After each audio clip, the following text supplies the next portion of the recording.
আসসালামু আলাইকুম। আমি মুন্সিগঞ্জ থেকে মিলি বলছি। মিলি কিচেনে আপনাদের আরেকবার স্বাগত জানাই।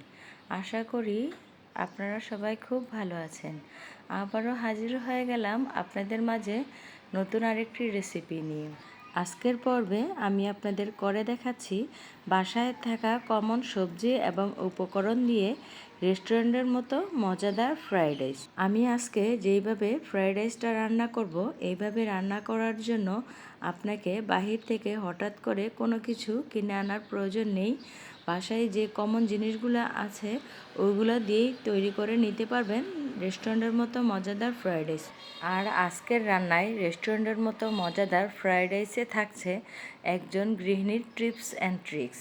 রান্নার সময় আমার সবগুলো টিপস অ্যান্ড ট্রিক্স আপনাদের ফলো করতে হবে, তাহলে খুব সহজেই তৈরি করে নিতে পারবেন রেস্টুরেন্টের মতো মজাদার ফ্রাইড রাইস। কথা না বাড়িয়ে এখন চলে যাচ্ছি রান্নায়। রান্না করার জন্য এখানে আমি 1 পা পরিমাণে পোলাও চাল নিয়েছি। আমি চালটাকে ভালো করে ওয়াশ করে নিয়েছি এবং চালটাকে আমি আধা ঘন্টার মতো পানিতে ভিজিয়ে রেখেছি। এখন আমি চুলায় একটি প্যান বসিয়ে দিয়েছি, দিয়ে দিলাম চাল সিদ্ধ করার জন্য পানি। এখন আমি 1 পা চালের জন্য এখানে আমি দিয়ে দিলাম 1 লিটার পরিমাণে পানি। পানির পরিমাণটা কিন্তু অবশ্যই বেশি দিতে হবে, তাহলে চালটা খুব ঝরঝরে হবে। পানিটা যখন ভালো করে বলক উঠে যাবে তখন এখানে আমি দিয়ে দিলাম চাল। অবশ্যই কিন্তু পানি বলক উঠলে চাল দিতে হবে। চাল দেওয়ার সাথে সাথে আমি একটু ভালো করে নাড়াচাড়া করে নিচ্ছি, যেন চালগুলো দলা পেকে না যায়। আর নাড়াচাড়া করার সময় অবশ্যই ধীরে ধীরে নাড়াচাড়া করে নিতে হবে। আর এ পর্যায়ে এখানে আমি দিয়ে দিলাম 1 টেবিল চামচ পরিমাণে লবণ। এখন আমি চালটাকে ভালো করে নাড়াচাড়া করে লবণটা মিশিয়ে চালে ঢাকা দিয়ে দেব, চালগুলো যেন তাড়াতাড়ি সিদ্ধ হয়ে যায়। ঢাকা দিলে তাড়াতাড়ি করে চালটা বলক উঠে যাবে। এই তো আপনারা দেখতে পাচ্ছেন আমার চালে বলক উঠে গেছে এবং চালটা অনেকটা পরিমাণে সিদ্ধ হয়ে গেছে। এখন আমি আবারও পোলাও চালটাকে ভালো করে নাড়াচাড়া করে নিচ্ছি। এ পর্যায়ে এখানে আমি দিয়ে দিলাম 2 টেবিল চামচ পরিমাণে সয়াবিন তেল, তাহলে চালটা খুব ঝরঝরে হবে। এখন আমি আবারও নাড়াচাড়া করে চালটা মিশিয়ে নিচ্ছি। এ পর্যায়ে কিন্তু আমি চালটা চেক করে নেব। চালটা কিন্তু ফ্রাইড রাইসের জন্য 90% মতো কুক করে নিতে হবে। চামিচের সাহায্যে চাল কিছুটা উঠিয়ে 2টা আঙ্গুলের মাঝখানে চালটা চাপ দিয়ে দেখবেন, যখন চালটা সম্পূর্ণভাবে গলে যাবে কিন্তু মাঝখান থেকে একটু দানা দানা ভাব থেকে যাবে, তখন বুঝবেন যে ফ্রাইড রাইসের জন্য সম্পূর্ণভাবে চালটা রেডি হয়ে গেছে।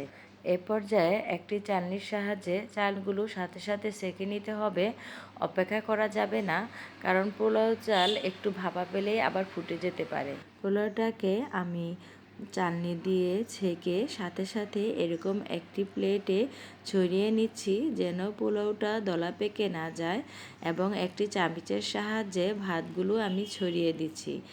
আর আপনারা অবশ্যই এই পোলাওটাকে ফ্যানের নিচে রাখবেন যেন দ্রুতভাবে ঠান্ডা হয়ে যায়। আর এরকমভাবে একটি কাঁটা চামচ দিয়ে বারবারে পোলাওটাকে নাড়াচাড়া করে নেবেন যেন পোলাওটা দলা পেকে না যায়। ফ্রায়েড রাইস কিন্তু পোলাওটা দলা পেকে গেলে খেতে ভালো লাগবে না। পোলাওটাকে আমি ঠান্ডা করে নিলাম। এখন আমি চলে যাচ্ছি রান্নায়। রান্না করার জন্য চুলাতে একটি প্যান বসিয়ে দিলাম।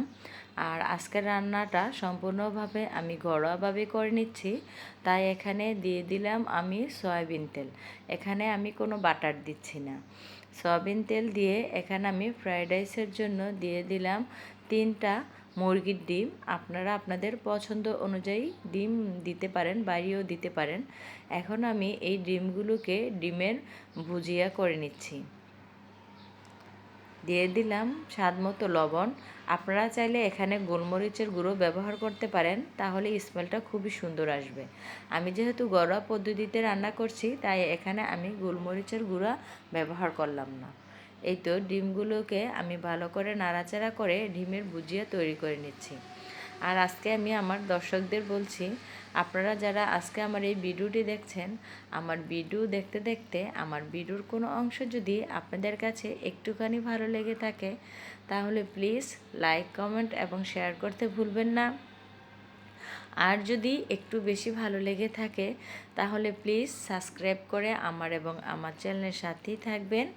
এই তো ডিমের ভুজিয়াটা আমি করে আরেকটি পাত্রে আমি ডিমগুলো উঠিয়ে নিলাম এবং ওই প্যানে আমি এখানে দিয়ে দিলাম 2 টেবিল চামচ পরিমাণে সয়াবিন তেল। আর এখানে আমি দিয়ে দিলাম 2টি রসুন কুচি। ফ্রায়েড রাইসে কিন্তু অবশ্যই রসুন কুচিটা দিতে হবে, আর রসুন কুচিটা আপনারা যতটা পারেন কিমা করে দিবেন, তাহলে ফ্রায়েড রাইসটা খেতে খুবই ভালো লাগবে। এখন আমি রসুনটাকে হালকা করে একটু ভেজে নিচ্ছি। রসুন কিন্তু বেশি ভাজার প্রয়োজন নেই, তাহলে কিন্তু খেতে তিতা লাগবে। আর রসুনটা হালকা লাইট গোল্ডেন আসা পর্যন্ত ভেজে নিতে হবে। এই তো আপনারা ভিডিওতে অবশ্যই দেখতে পাচ্ছেন। এই তো এ পর্যায়ে আমি এখানে দিয়ে দিলাম গাজর কুচি। আজকে যেহেতু আমি বাসায় থাকা কমন সবজি দিয়ে ফ্রায়েড রাইস রান্না করছি, তাই এখানে আমি 2টি কমন সবজি নিয়েছি, গাজর এবং বটবটি। এই সময় কিন্তু আমাদের সবার বাসায় কম আর বেশি গাজর এবং বটবটি সবজিটি থেকে থাকে, তাই এখানে আমি ফ্রায়েড রাইসের জন্য গাজর এবং বটবটি নিয়ে নিলাম। গাজরটা আমি হালকা 2 মিনিটের মতো ভেজে এখানে আমি দিয়ে দিব 1/2 কাপ পরিমাণে বটবটি। বটবটিটা আমি এই তো মিডিয়াম সাইজ করে একটু লম্বা লম্বা করে কেটে নিয়েছি, আপনারা আপনাদের পছন্দ অনুযায়ী কেটে নিতে পারেন। এখন আমি দুটো সবজি একসাথে মিশিয়ে ভালো করে নাড়াচাড়া করে 3 মিনিটের মতো সিদ্ধ করে নেব। এ পর্যায়ে কিন্তু চুলার হিটটা হাই হিটে রাখতে হবে, যেন সবজি থেকে পানি উঠে না যায়। আর এ পর্যায়ে এখানে দিয়ে দিচ্ছি আমি স্বাদ মতো লবণ। এখন আমি আবারও সবজিগুলোকে ভালো করে নাড়াচাড়া করে নিচ্ছি। আর ফ্রায়েড রাইসে কিন্তু অবশ্যই সবজিগুলোকে ওভারকুক করা যাবে না, তাহলে খেতে ভালো লাগবে না। চাইনিজ আইটেম মানে হচ্ছে সবজিগুলোকে হাফ হাফ করে সিদ্ধ করা। এই তো এ পর্যায়ে আমি এখানে মিশিয়ে দিচ্ছি আমার পোলাওগুলো। আপনারা ভিডিওতে অবশ্যই দেখতে পাচ্ছেন আমার পোলাওটা কতটা ঝরঝরে হয়েছে। আর এভাবে ঝরঝরে পোলাও চাল রান্না করতে হলে অবশ্যই আমার পোলাও চাল রান্নার সময় টিপস অ্যান্ড ট্রিক্সগুলো আপনাদের ফলো করতে হবে, তাহলে আপনাদের পোলাও চালটাও হবে খুবই ঝরঝরে এবং ফ্রায়েড রাইসটাও হবে খুবই ঝরঝরে। এখন আমি ভালো করে নাড়াচাড়া করে পোলাও চালটাকে সবজির সাথে মিশিয়ে নিচ্ছি। আর আজকের রান্নায় কিন্তু আমি কোনো সয়া সস বা কোনো রকমের সস ব্যবহার করছি না, একেবারে ঘরোয়া উপকরণ দিয়ে বাচ্চাদের জন্য রান্না করে নিচ্ছি মজাদার রেস্টুরেন্টের মতো মজাদার ফ্রায়েড রাইস।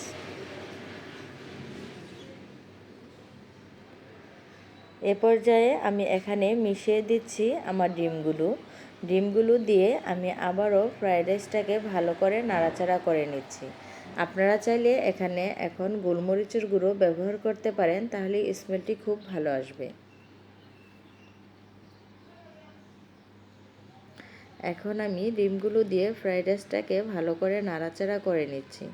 এ পর্যায়ে চুলার হিটটা মাঝারি হিটে রাখতে হবে, হাই হিটে রাখা যাবে না, তাহলে চালগুলো নিচের দিক থেকে লেগে যেতে পারে।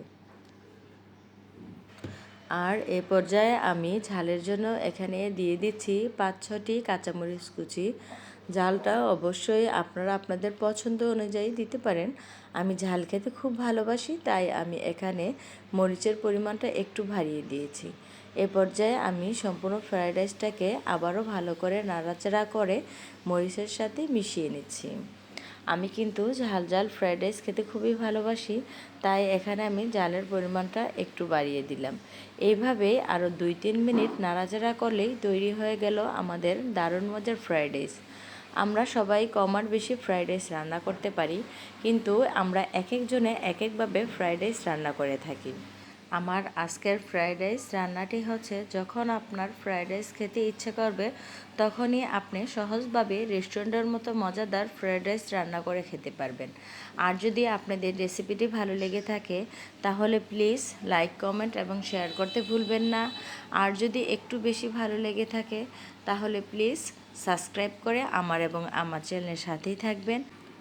এখন আমি আপনাদের আমার এই ফ্রায়েড রাইসের লুকটি খুব কাছ থেকে দেখিয়ে দিচ্ছি, কতটা ইয়াম্মি এবং কালারফুল হয়েছিল আমার এই বাসায় থাকা কমন সবজি দিয়ে দারুণ মজার ফ্রায়েড রাইসটি।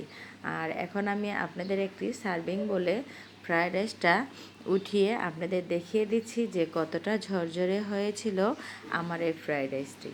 আপনারা যদি একজন গৃহিণীর টিপস অ্যান্ড ট্রিক্স সম্পূর্ণভাবে ফলো করে এভাবে ফ্রাইড রাইস রান্না করে থাকেন, তাহলে দেখবেন যে খেতে খুব মজার হবে এবং খেয়ে আপনি বুঝতেই পারবেন না যেটা আপনি বাসায় রান্না করেছেন। খেলে মনে হবে যেন রেস্টুরেন্ট থেকে নিয়ে এসেছেন। আজকের রান্নায় আমি কিন্তু বাটার বা গোলমরিচ ব্যবহার করিনি। চেষ্টা করেছি সম্পূর্ণ ঘরোয়া পদ্ধতিতে মজাদার ফ্রাইড রাইস রান্না করার জন্য। যদি আমার ভিডিওটি ভালো লেগে থাকে তাহলে প্লিজ সাবস্ক্রাইব করে পাশেই থাকবেন। বিদায় নিচ্ছি, আল্লাহ হাফেজ। আবারও দেখা হবে নতুন কোনো সহজ রেসিপি নিয়ে। সে পর্যন্ত সবাই ভালো থাকবেন।